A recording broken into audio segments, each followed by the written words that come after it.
State bank of इंडियामध्ये ज्या clerical पदाची यावर्षी जाहिरात आली आणि त्या माध्यमातून जवळपास 14,000 प्लस जागांची ही रिक्रुटमेंट आहे, जम्बो रिक्रुटमेंट आहे। त्या हिशोबाने महाराष्ट्रातले ऑलमोस्ट तयारी करणाऱ्या, महाराष्ट्रासाठी जर जागा बघितलं तर अराउंड 1980 प्लस आहेत। त्यामुळे महाराष्ट्रात तयारी करणारे almost each and every candidate हे मेन्सला क्वालिफाय होणार आहे। म्हणून आम्ही पहिल्या दिवसापासून सांगतोय की बाबांनो, मेन्सची तयारी करणं लगेचच्या लगेच स्टार्ट करा।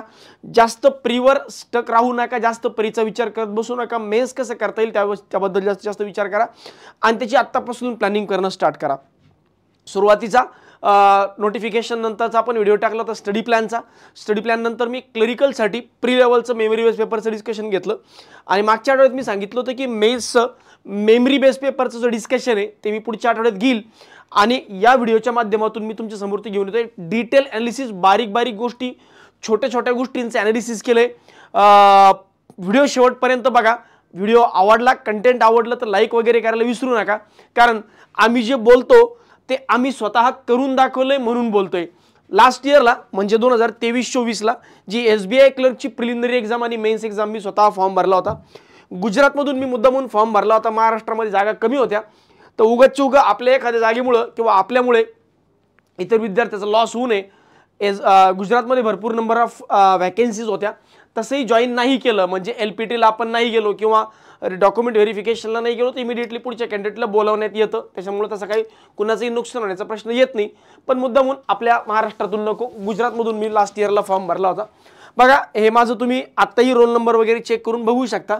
रोल नंबर, रजिस्ट्रेशन नंबर, हे माझं नाव आहे आणि मी कुठल्याही अभ्यासाशिवाय मी फक्त आणि फक्त क्वांट आणि इंग्लिशच्या भरोशावर एक्झाम पास झालो आहे। फक्त आणि फक्त क्वांट आणि इंग्लिशच्या जनरल अवेअरनेसची तयारी मी करतच नाही, मला करायला वेळही मिळत नाही। रिजनिंग मी 2011-12ला शिकलो होतो, तेव्हापासून मी आत्तापर्यंत रिजनिंगला हात सुद्धा लावलेला नाही। प्रॅक्टिस करणं होत नाही, त्यामुळे कम्प्लिटली त्या संपर्काच्या बाहेर आहे। फक्त इंग्लिश आणि क्वांटच्या भरोशावर 74.25 मार्क्स मिळाले होते। आणि तुम्ही बघा इथे तुम्हाला रिझल्टही दिसत असेल, you have been provisionally selected subject to qualifying in the language proficiency test, म्हणजे ऑलमोस्ट फायनल सिलेक्शन झालं होतं लँग्वेज प्रोफिशियन्सी टेस्ट दिल्यानंतर। सांगण्याचा उद्देश हाच आहे की जे आम्ही बोलतो ते आम्ही कुठेतरी इम्प्लिमेंट केले, तेवढं डिझर्व करतो आणि या सगळ्या गोष्टी ज्या आहेत या अनुभवातून बोलतो। कुठलंही रँडमली थातूरमातूर बोलत नाही। दररोज विद्यार्थी येऊन भेटतात, त्यांचे प्रॉब्लेम्स आहेत, सगळ्या गोष्टी आहेत आणि आजच्या व्हिडिओमध्ये तसंही मेमरी बेस पेपरचं ॲनालिसिस आहे, पण या पद्धतीने कुठल्याही यूट्यूबरने किंवा कुठल्याही टीचरने ॲनालिसिस करून दिलं नसेल अशा पद्धतीचं क्वांटचं एकदम इन डेप्थ ॲनालिसिस करून देतोय। मागच्या वर्षी पेपर जर बघायचं झाला तर 2 पार्टमध्ये डिवाइड केलं। स्पीड मॅथ्स आणि DI वर कुठले किती क्वेश्चन्स होते आणि कुठले क्वेश्चन्स होते, त्यानंतर मिसलिनियस म्हणजे अरिथमेटिक बेसवर क्वेश्चन कुठले होते आणि कशा कशा होते। बघा, क्वांटचा जर पेपर पॅटर्न तुम्ही बघितला तर अराउंड 50 क्वेश्चन्स आणि 45 मिनिटांचा वेळ असतो। 50 क्वेश्चन 45 मिनिटांचा वेळ। आता स्पीड मॅथ्स आणि DI वर जर विचार केला तर बघा, मिसिंग नंबर सिरीजचे 5 क्वेश्चन होते। एकदम लागून 5 क्वेश्चन होते का, तर नाही। एक सिरीज होती त्याच्यावर 2 क्वेश्चन होते, दुसरी एक सिरीज होती 1 क्वेश्चन होता, एका सिरीजवर फक्त 1 क्वेश्चन होता आणि थोडेसे ॲप्लिकेशन बेस्ड क्वेश्चन होते।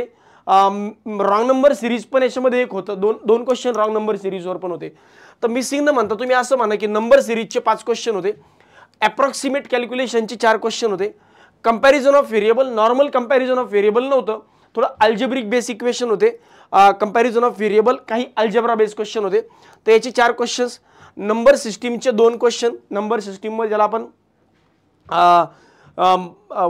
प्राईम नंबर, इंटिजर्स असे बेस क्वेश्चन जे आहेत तेवाले पार्ट होता। नंबर सिस्टीमवर 2 क्वेश्चन आणि डेटा इंटरप्रिटेशनचे 3 सेट म्हणजे 15 प्रश्न होते। तो ओव्हरऑल 50 पैकी इकडे वेटेज जर बघितलं तर हे बघा, हे 10 आणि हे 20 मिळून 50 क्वेश्चन पैकी 30 क्वेश्चन जे आहेत हे होते नॉन अरिथमेटिक बेस, म्हणजे DI प्लस अप्रॉक्सिमेशन म्हणा किंवा नंबर सिरीज म्हणा किंवा कंपॅरिझन ऑफ व्हेरिएबल म्हणा। तर अराउंड 50 पैकी 30 क्वेश्चनचा वाला पार्ट हा होता। आता 20 क्वेश्चन मध्ये जर तुम्ही बघितलं, या 20 क्वेश्चन मध्ये, रिमेनिंग 20 क्वेश्चन मध्ये मिसलिनियस म्हणजे अरिथमेटिक बेस, अरिथमेटिक म्हणजे कमर्शियलचे क्वेश्चन किंवा कमर्शियल मॅथ्स बेस क्वेश्चन जर विचार केला तर एक केसलेट होता, प्रॉफिट अँड लॉस याच्यावर 5 क्वेश्चन होते, पार्टनरशिप आणि पर्सेंटेजवर 1 क्वेश्चन होता, सिंपल अँड कंपाऊंड इंटरेस्ट आणि ट्रेनवर 1 क्वेश्चन होता, नंबर सिस्टीमवर 1 क्वेश्चन होता। नंबर सिस्टीम इकडे वेगळं होतं, इकडे वेगळं होतं, इकडं वर्ड बेस होतं, इकडं डायरेक्ट क्वेश्चन दिलेला होता। इकडे वर्ड बेस म्हणजे कसं, एक्स आणि वाय वाला x is 2/3 more than 5/7 of Y या पद्धतीचा क्वेश्चन होता। त्यानंतर quantity 1 quantity 2 profit and loss base एक क्वेश्चन होता, डेटा सफिशियन्सीचे 3 क्वेश्चन होते, बोट अँड स्ट्रीमवर 2 क्वेश्चन होते, मिक्सचर अँड ॲलिगेशनवर एक क्वेश्चन होता, प्रोबॅबिलिटीवर एक क्वेश्चन होता, मेन्सुरेशन 3D वर एक क्वेश्चन होता, ॲव्हरेजवर एक आणि टाइम अँड वर्कवर एक, अशा हिशोबाने एकूण हे 20 आणि हे 30 असं 50 क्वेश्चनचा कॉम्बो होता. ओव्हरऑल विचार जर केला तर मागच्या वर्षी जास्तीत जास्त जो यांचा कल होता या DI मध्ये, एक DI जो होता प्रॉफिट अँड लॉस बेस होता, म्हणजे 5 क्वेश्चन प्रॉफिट अँड लॉसचे इथं, त्यानंतर 5 क्वेश्चन हा केसलेट होता, 5 क्वेश्चन पुन्हा प्रॉफिट अँड लॉसचे, म्हणजे 10 क्वेश्चन झाले प्रॉफिट अँड लॉसचे. त्यानंतर डेटा सफिशियन्सीमध्ये एक क्वेश्चन प्रॉफिट अँड लॉसचा होता, एक झाला 11, आणि क्वांटिटी 1 क्वांटिटी 2 मध्ये पुन्हा एक प्रॉफिट अँड लॉस, म्हणजे मागच्या वर्षीच्या एका सिंगल एक्झाममध्ये प्रॉफिट अँड लॉसवर तब्बल 12 प्रश्न विचारले होते. केसलेट 5 मार्काचा, DI 5 मार्काचा, क्वांटिटी 1 मध्ये एक आणि डेटा सफिशियन्सीमध्ये एक. तर एवढ्या पद्धतीने अशा पद्धतीचं प्रॉफिट अँड लॉसचं वेटेज होतं. SBI असेल किंवा IBPS असेल यांचे हे फेवरेट टॉपिक आहेत. एक प्रॉफिट अँड लॉस यांना खूप आवडतो, एक मेन्सुरेशन यांना खूप आवडतो, एक यांना सिंपल अँड कंपाऊंड इंटरेस्ट आवडतो, एजेस आवडतो, प्रोबॅबिलिटी आवडतो. तर याच्यावर हे नॉर्मली एखादा सेट अख्खाच्या अख्खा सेट जो आहे हा डेफिनेटली विचारू शकतात, मग तो केसलेटच्या स्वरूपात म्हणा किंवा DIच्या स्वरूपात म्हणा. ठीक आहे. तर ओव्हरऑल कमर्शियल मॅथ्सला इग्नोर करू नका, त्याला अंडर इस्टिमेट करू नका, त्याला इग्नोर करू नका. जास्तीत जास्त प्रॅक्टिस कमर्शियल मॅथ्स म्हणजे अरिथमॅटिकची सुद्धा करा. आता इन डेप्थ जर समजून घ्यायचं की सर नेमका बरं मिसिंग नंबर सिरीजमध्ये कोणते क्वेश्चन होते, नेमके रॉंग नंबर सिरीजचे कोणते क्वेश्चन होते, एक्झॅक्ट सांगा. अप्रॉक्सिमेशनचे बरं क्वेश्चन कसे होते, तर त्याच्यासाठी मी सेपरेट व्हिडिओ किंवा लाईव्ह लेक्चर घेणार आहे. अराउंड एक 25 क्वेश्चन पहिल्या लेक्चरमध्ये आणि 25 क्वेश्चन दुसऱ्या लेक्चरमध्ये मेन्ससाठी स्पेशली. कारण हा जो व्हिडिओ आहे इथं मी फक्त आणि फक्त ॲनालिसिस करून देतोय की ओव्हरऑल मेन्सची एक्झाम मागच्या वर्षी कशी होती आणि अभ्यास जो आहे हा नेमका कशा पद्धतीने करायचा. आता मुद्दा येतो की अशा पद्धतीने जर पेपर होता तर मला किती मार्क पडायला पाहिजे होते. आता बघा मी जर सांगितलं की 45 मिनिटांचा वेळ आहे, तर मला असं वाटतं या पेपरमधून किमान 30 मार्क जे आहेत हे सहजी पडण्यासारखे होते. 30 मार्क्स आउट ऑफ 50. 30 मार्क्सवर कसं तर अराउंड बऱ्यापैकी हा हवाला जो पार्ट होता या 15 यापैकी 5 आणि हे जवळजवळ 20, तर 25 एक 20 एक अटेम्प्ट इथून या ठिकाणून आणि एक 10 एक अटेम्प्ट कमीत कमी या ठिकाणून टप्प्याटप्प्याने होण्यासारखे होते. आणि जर तुम्ही क्वेश्चन सिलेक्शन प्रॉपर केलं असतं तर 30+ अटेम्प्ट मागच्या वर्षी SBI क्लर्कचा आरामात क्वांटचा झाला असता. आणि 2 शिफ्टमध्ये एक्झाम होती, एक मॉर्निंग शिफ्ट होती, एक आफ्टरनून शिफ्ट होती, इव्हिनिंग 2ला होती आणि सकाळी 9ला होती, असे 2 रिपोर्टिंग टायमिंग होते. थोडंफार पेपर डिफिकल्टी लेवल कमी जास्त होती, त्यामुळे नॉर्मलायझेशन होतं. नॉर्मलायझेशन झालं की त्याचा आणखी फायदा होतो, आपल्याला मार्क्स मिळतात एक्स्ट्रा, म्हणजे जेवढे नंबर ऑफ अटेम्प्ट केले असतील त्याच्यापेक्षा जास्त मार्क मिळण्याची शक्यता असते किंवा मिळतात ऑलमोस्ट. आता मग या पद्धतीचा पेपर पॅटर्न मागच्या वर्षी होता, तर त्या अनुषंगाने पुढची माझी तयारी नेमकी कशी असली पाहिजे, कशा पद्धतीने मी तयारी केली पाहिजे. बघा सगळ्यात पहिल्यांदा नेमकं मी मेन्ससाठी फक्त जर प्रिपेअर करतोय, माझं प्री एकदम परफेक्ट आहे आणि मला मेन्सची तयारी करायची, फक्त आणि फक्त मेन्सची तयारी करायची. मी स्पेसिफिक या व्हिडिओमध्ये क्वांट आणि रिझनिंगबद्दलच बोलतोय. आता मी सध्या फक्त क्वांट आणि रिझनिंगबद्दलच बोलतोय, म्हणजे जो पॅटर्न तुम्ही क्वांटसाठी फॉलो करताय तोच रिझनिंगसाठी केला तरी काय प्रॉब्लेम नाही. ऑलमोस्ट या पद्धतीने तुमचं सिलेक्शन डेफिनेटली होऊन जाईल. ठीक आहे. आता क्वांट जर बघितलं तर 50 क्वेश्चन 50 मार्क आणि रिझनिंग बघितलं तर reasoning plus computer 50 question 60 mark. तर ओव्हरऑल 110 मार्कांपैकी इकडून किमान 60, 65, 70 मार्कांपर्यंतही चांगला विद्यार्थी असेल तर जाता येतं. मी म्हणतोय चला 60 पर्यंत जर गेलात आणि तिकडून जी आणि इंग्लिशमधून तुम्हाला 35-40 जरी भेटले तर 80-90च्या आसपास जात आहे, जे तुमचं शुअर शॉर्ट सिलेक्शन आहे. तुम्ही कुठल्याही राज्यातून अप्लाय करा आणि कुठूनही अप्लाय करा, कसंही अप्लाय करा, कुठल्याही कॅटेगरीतून अप्लाय करा. जर तुम्ही 90च्या आसपास पोहोचताय तर तुमचं फायनल सिलेक्शन कुणीच रोखू नाही शकत, ऑलमोस्ट कन्फर्म फायनल सिलेक्शन. त्यासाठी तुम्हाला क्वांट रिझनिंगमधून किमान 60 मार्क घ्यावे लागतील, कारण हे स्कोरिंग सब्जेक्ट आहे, इथं कन्फर्म मार्क मिळतात. मग 60 मार्क क्वांट रिझनिंगमधून 110 पैकी आणि त्या 90 मधून इंग्लिशमध्ये 15 आणि GA मध्ये 15-20 पडले तर आरामात 95-90च्या आसपास पोहोचता, जिथं शुअर शॉर्ट सिलेक्शनचे चान्सेस बनतात. तर या पद्धतीने जर आतापासून टार्गेट केलं तर क्वांट रिझनिंगमध्ये 60 काय 60पेक्षाही पुढे डेफिनेटली मी तुम्हाला घेऊन जाईल. फक्त मी जसं सांगतोय त्या पद्धतीने अभ्यास करा, त्या पद्धतीने प्लॅन करा. मग आता जर मी मेन्सचीच तयारी करतोय तर मी काय केलं पाहिजे बघा. सगळ्यात पहिल्यांदा मी तुम्हाला सजेस्ट करेल की गाईडलीच्या 50 PDF तरी सॉल्व करा. गाईडलीच्या 50 PDF करत असताना रोज एक PDF या हिशोबाने न करता रोज शक्यतोवर 2 PDF, म्हणजे 25 दिवसात हे काम वाइंड अप करायचं. 2 म्हणजे कसं, रोज 2 क्लर्कच्या PDF, या पद्धतीने 15 दिवसात 30 PDF, आणि रोज 2 RRB POच्या PDF, 10 दिवसात 20 PDF. अशा हिशोबाने थोडंसं टार्गेट घेऊन केलं. मलाही माहिती आहे की सुरुवातीला 20 क्वेश्चन, जे पण क्वेश्चन असतील, नंबर ऑफ क्वेश्चन कधी 20 असतात कधी 50 असतात, ते एकदम जमणार नाही. सुरुवातीला सोपे प्रश्न सुटतील, अवघड प्रश्न सुटणार नाहीत. 2-3 मित्रांचा ग्रुप बनवा, डिस्कशन मधून सोडवा. अराउंड दिवसभरात जर तुम्ही या ॲक्टिव्हिटीला 3 ते 3 तास जर दिले मेन्ससाठी तर मोर दॅन इनफ आहे.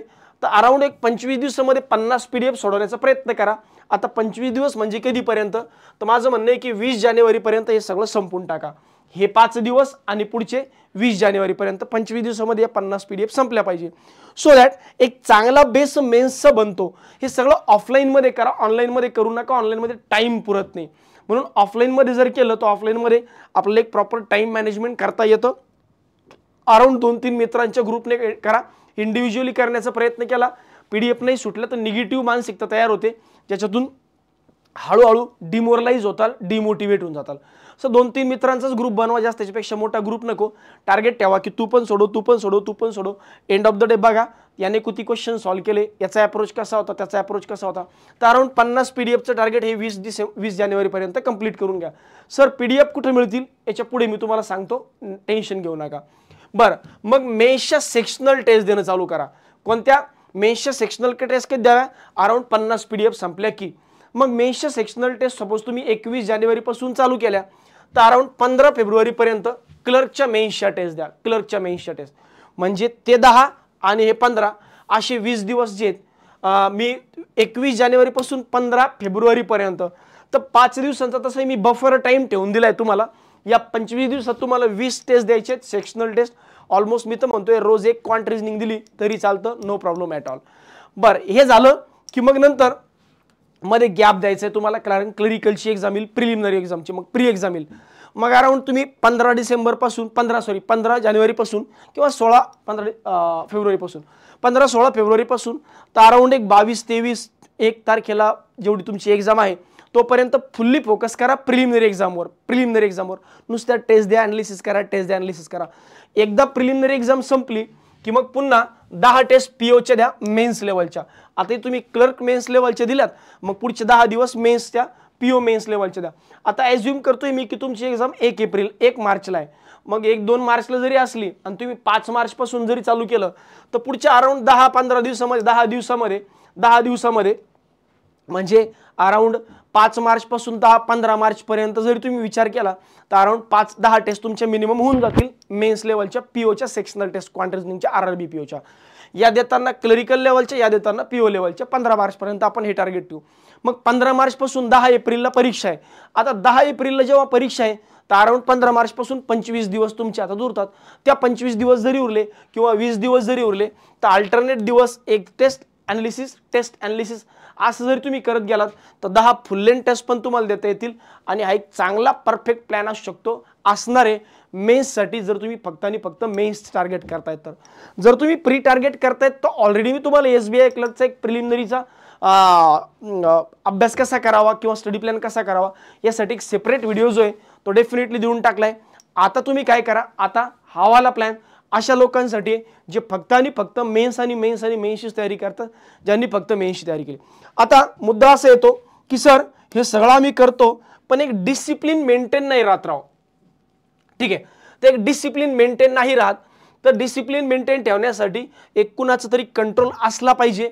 आणि मला असं वाटतं की आम्ही जर 4-5-10 मित्रांचा 50 मित्रांचा ग्रुप बनला तर त्या ग्रुपमध्ये एकमेकांचं बघून आम्ही थोडंसं मोटिवेट होऊ. त्यासाठी एक सेपरेट मेन्सचा जो ग्रुप आहे हा टेलिग्रामवर आपण चालू करणार आहे. त्यासाठी तुम्ही काय करा फक्त की जर तुम्ही या ग्रुपवर जॉईन होऊ इच्छितात की आम्हाला एक ग्रुप भेटला पाहिजे जिथं आम्हाला PDF मिळतील, जिथं आम्हाला डेली एक टार्गेट मिळेल, डेली एक टार्गेट सेट करून दिलं जाईल की अशा पद्धतीने टार्गेट, तो स्टडी प्लॅन मी दिवसभरातला बनवून देईल, शेड्यूल बनवून देईल की दिवसभरात काय काय अभ्यास करायचा आहे. तुम्ही सध्या तुम्हाला असं वाटतंय की मेन्सची तयारी करायची आणि एक डिसिप्लिन तयारी करायची, तर मला काय करा, तुमचं नाव, मोबाईल नंबर, बघा तुमचं नाव, मोबाईल नंबर, तुमचं बॅचचं नाव, जर तुम्ही बॅचचं नसाल तर मग नॉन सारथी, जर तुम्ही बॅचचे असेल तर बॅचचं नाव लिहा, नसेल तर मग नॉन सारथी लिहा, आणि कुठल्या कुठल्या प्री एक्झाम आतापर्यंत पास झालं या नंबरवर मला व्हॉट्सअप करून द्या. 9158727777 या नंबरला मला व्हॉट्सअप करून द्या. मी तुम्हाला ग्रुपची लिंक देतो, ग्रुप जॉईन करून घ्या आणि मग तुम्हाला मी तिथं एक प्रॉपर ॲक्टिव्हिटी देतो, दिवसभरात तुमचा एक प्लॅन बनवून देतो आणि त्या हिशोबाने तुम्हाला तिथून अभ्यास करून देतो. ठीक आहे, म्हणजे अभ्यास करून घेतो. बाकीचे तर आधारित स्टुडंट्सही असणार आहेत जे तुमचा स्कोअर्स, एकमेकांचा स्कोअर शेअर करतील काही दिवसानंतर, PDF संपल्यानंतर. सध्या आपले रफ वर्क शेअर होईल, नंतर मेन्सचा स्कोअर शेअर होईल, हळूहळू कंपॅरिझन कळेल.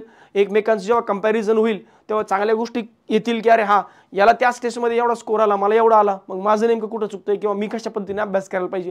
तर या सगळ्या गोष्टी ज्या आहेत या तुम्हाला या ग्रुपच्या माध्यमातून कळतील. तर ज्या ज्या विद्यार्थ्यांना ग्रुपवर जॉईन व्हायचं आहे या नंबरला मला व्हॉट्सअपला डिटेल्स पाठवून द्या. आता हे सगळं करत असताना कुठल्या गोष्टी करायला पाहिजे, कुठल्या गोष्टी नाही करायला पाहिजे, तर माझ्या मतानुसार बरेचदा मुलं काय करतात की DI वर डिपेंड असतात आणि ॲक्च्युली DI लेंदी येतात. म्हणून माझं म्हणणं आहे की 100% डिपेंडन्सी DI वर नको.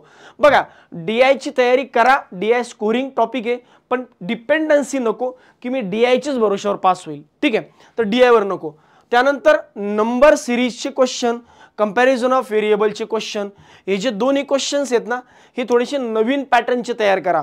आता जेव्हा 7 जानेवारीला आपण बॅच चालू करतोय तर पहिल्या दिवशीच मी थोडंसं मेन्स लेवलचे नवीन टाईपचे नंबर सिरीज, नवीन टाईपचे कंपॅरिझन ऑफ व्हेरिएबल, ते 2 लेक्चर मी त्याचेच घेणार आहेत. तर तो वाला पार्ट जो आहे तो डेफिनेटली अटेंड करा. 7 जानेवारीपासून जे आपण नवीन बॅच चालू करतोय स्पेशली जुन्या विद्यार्थ्यांसाठी, तर तुम्हाला तिथं अटेंड करायला भेटेल. त्यानंतर आता बरेचदा मी जसं म्हणलं की केसलेट मागच्या एक्झाममध्ये असेल, SBI क्लर्क म्हणू शकतो आपण, IBPS PO म्हणा, IBPS PO मी स्वतः दिली. या दोन्ही एक्झाममध्ये केसलेट आलं, 5-5, 6-6 मार्कांचे, 5-5 मार्कांचे केसलेट आले, 3-3 मार्कांचे केसलेट, 3-3 क्वेश्चन आले जे 6 मार्कांचे असतात IBPS PO मेन्सला. तर याच्यामध्ये अराउंड अरिथमॅटिकवर यांचा जोर होता. या IBPS POला मी केसलेट बघितलं, मिक्सचर अँड एलिगेशन बेस. तर ज्याचा फायदा काय होतो की माझं कमर्शियल मॅथ्सचा टॉपिक पण कंप्लीट होतो आणि कमर्शियल बेस केसलेट पण सॉल्व्ह होतं. तर थोडंसं याच्यावर फोकस करा, कारण हा टॉपिक गेम चेंज करतो. म्हणून थोडंसं एक 2-4 मार्क, 5 मार्कांची जर मला अशा टॉपिकमधून लीड भेटली किंवा अशा टॉपिक सोडवता आले तर माझ्यासाठी एक वेगळा ॲडव्हान्टेज इथून मिळू शकतो. आता सुरुवात आहे आपली, सुरुवात आहे, तर सुरुवातीला कमीत कमी 35+ क्वेश्चनचं टार्गेट माझं असलं पाहिजे की मला क्वांटमध्ये 45 मिनिटात 35+ क्वेश्चन अटेम्प्ट करायचे. जर मी आतापासून टार्गेट ठेवलं, मुद्दामून टार्गेट थोडंसं असं ठेवलं की जे वाटतं की हा करण्यासारखं आहे, एकदम काय म्हणू शकतो आपण त्याला, इम्प्रॅक्टिकल टार्गेट नाही देते, प्रॅक्टिकल टार्गेट देतोय की इथपर्यंत आपण पोहोचू शकतो. ठीक आहे, राहिला प्रश्न मेन्सच्या ऑनलाईन टेस्टचा, तर ते थोडेसे इरिलिव्हंट असल्यामुळे मे बी कमी जास्त होऊ शकतं, पण जास्तीत जास्त टार्गेट जे तर ते असं ठेवा की 35+ अटेम्प्ट माझं व्हायला पाहिजे ऑनलाईन टेस्टमध्ये. सध्या नको, हे टप्प्याटप्प्याने पुढे होईल, पण ते टार्गेट डोक्यामध्ये सेट करून ठेवा, सो दॅट गोष्टी त्या दृष्टीने किंवा त्या अँगलने पुढे जात राहतील. कमर्शियल मॅथ्सवर जास्तीत जास्त फोकस ठेवा, जेवढं जास्त होईल तेवढं जास्त अरिथमॅटिक म्हणजे कमर्शियल मॅथ्सवर फोकस ठेवा. म्हणजेच DIची डिपेंडन्सी कमी केली की ऑटोमॅटिकली कमर्शियल मॅथ्सकडे तुम्हाला जाता आलं पाहिजे आणि ॲन्युअल पेपर कसाही आला तुम्हाला तो त्या पद्धतीने टॅकल करता आला पाहिजे. तर अशा काही गोष्टी ज्या तुम्ही अभ्यास करताना केल्या पाहिजे किंवा टाळल्या पाहिजे. ठीक आहे, आता मुद्दा मी जसं सांगितलं की तुम्हाला व्हॉट्सअपसाठी किंवा टेलिग्रामला एक स्पेशली ग्रुप आहे, त्या ग्रुपवर ॲड होण्यासाठी अशा पद्धतीची डिटेल्स पाठवा. आता या संदर्भात अभ्यास करत असताना सर आम्हाला काही कन्सेप्ट क्लिअर नाही आहे, तर कन्सेप्ट क्लिअर नसतील तर कमर्शियल जमत नाही किंवा नॉन कमर्शियल जमत नाही, मेन्स लेवल जमत नाही, यासाठी स्पेशल बॅचेस जे आहेत या आपण लॉन्च करतोय. अक्षय सर आणि आम्ही दोघांनी मिळून एक बॅच लॉन्च केली आहे जिचं नाव आहे क्वांट फाउंडेशन आणि GA गुरुकुल. तर क्वांट फाउंडेशन आणि GA गुरुकुल बॅच जी आहे ही बॅच तुम्ही परचेस करू शकता. या बॅचची फीस 5,000 रुपये, 1 वर्ष ही बॅच तुम्हाला अवेलेबल असणार आहे. 7 जानेवारीपासून बॅच चालू होते. सेपरेट क्वांटमध्ये मी नेमकं काय शिकवणार त्या बॅचमध्ये, तर बघा एवढे जे टॉपिक आहेत, एवढे टॉपिक म्हणजे basic calculation, comparison of variable, missing number series, wrong number series, data interpretation, simplification, approximation, हे ऑलरेडी याचं रेकॉर्डिंग करून मी टाकून दिलं आहे. तर हे मेन्सवाल्यांना याची गरज नाही, पण हे रेकॉर्डेड तुम्हाला स्वरूपात मिळेल. आणि हे 7 जानेवारीपासून हे सगळे टॉपिक जे आहेत हे लाईव्ह स्वरूपात होतील. 7 जानेवारीपासून हे सगळे टॉपिक लाईव्ह स्वरूपात होतील. पण सर 7 जानेवारीपासून अटेंड करत असताना आम्ही जर विचार करतोय की आम्हाला प्रिलिमिनरी एक्झाम 22 फेब्रुवारीला आहे, तोपर्यंत किती टॉपिक होतील, तर बघा ऑलमोस्ट 80% टॉपिक जे आहेत हे तोपर्यंत मी तुमचे कंप्लीट करून देईल. कारण daily 2 lecture, daily 1 lecture regular आणि 1 लेक्चर संध्याकाळी रात्री मेन्स लेवलचं, अशा हिशोबाने आठवड्यातून तुम्हाला पूर्ण 5 ते 6 दिवस रेग्युलर 1 लेक्चर आणि 2 ते 3 दिवस 2 लेक्चर असे अटेंड करायचे. कसं करून घेणार आहे ते पुढे डिटेलमध्ये सांगतो. बघा कसं करून घेणार. बघा डेली जर बघितलं तर मी पहिल्यांदा काय करणार आहे, 4 ते 5 मध्ये जेव्हा लेक्चर घेईल हे डेली बेसवर असेल. इथं कुठल्याही टॉपिकचे कन्सेप्ट आणि डाऊट क्लिअरिंग होईल. म्हणजे फॉर एक्झाम्पल आता मी पहिल्या दिवशी चालू करणार रेशियो अँड मिक्सचर ॲलिगेशन किंवा टाइम अँड वर्क चालू केलं. आता टाइम अँड वर्क जर चालू केलं तर अराउंड 4 ते 5 दिवस हा टॉपिक चालतो, मोठा टॉपिक आहे. मग मी काय करणार, टाइम अँड वर्कच्या कन्सेप्ट सांगणार, त्या कन्सेप्टच्या बेसिसवर तुम्हाला क्वेश्चन सॉल्व्ह करायला देणार आणि त्याचे डाऊट दुसऱ्या दिवशी घेणार. असं चालेल. हे प्री आणि मेन्स लेवलचं इथून कव्हर होईल. आता समजा मला असं वाटलं की हा टाइम अँड वर्क संपतोय, मग टाइम अँड वर्क संपला की टाइम अँड वर्कचं मेन्स लेवलचे एक्स्ट्रा प्रॅक्टिस सेशन हे रात्री 8:30 ते 9:30 होईल. आठवड्यातून हे 2 ते 3 सेशन होतील. आता मेन्सचं लेक्चर कुठल्याही एका टॉपिकवर घ्यायचं तर 2 ते 3 सेशन पुरेसे आहेत, 2 ते 3 सेशन पुरेसे आहेत. पण जर प्रीपासून घ्यायचं तर मग प्रीसाठी वेगळे 5-6 सेशन आणि मेन्ससाठी 2 ते 3 सेशन, म्हणजे एका टॉपिकवर आपण 7-7, 8-8 सेशन मिनिमम जे आहेत हे डेफिनेटली घेणार आहे. तर एकदम इन डेप्थ इथं प्री प्लस मेन्स लेवलचं आणि इथं फक्त आणि फक्त प्रॅक्टिस आणि डाऊट्स.